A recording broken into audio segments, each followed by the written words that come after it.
What's your view on the paid parental leave scheme? Because it's the biggest entitlement scheme we've seen in many, many years.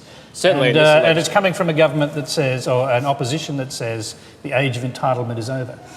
Well, before I say anything else, Sally's absolutely right. It is a question about women, but it's also a question about every Australian and who picks up the bill for these things and the benefits that go not just to women, but of course the men who are in their lives as well.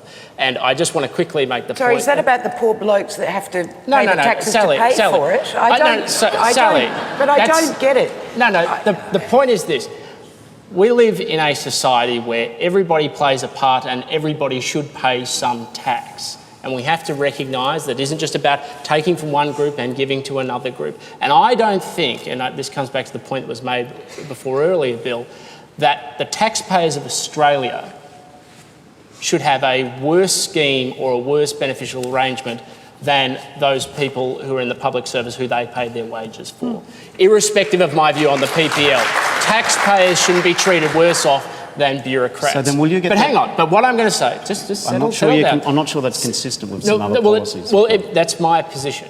Okay. But on that, the PPL to me is a very bad scheme, and I make no ambiguity about it. And it's not just this scheme, there are lots of welfare schemes I don't support. Sorry, I didn't mean to interrupt you, keep going.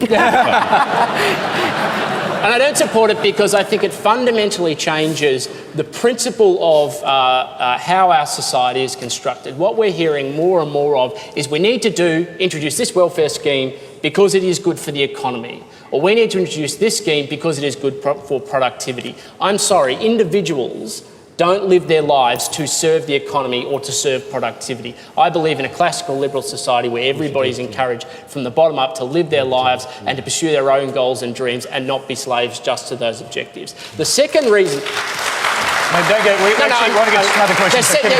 second reason I oppose it is because I despise this attitude that is creeping into society where we increasingly look at children as a burden and not a blessing.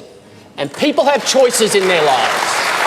People have choices in their lives and they have to live with the consequences of it, both positive and negative. And the idea that children now are a burden that has to be buttressed by society, and this includes other policies as well, to me I find basically offensive. Tim, is the burden of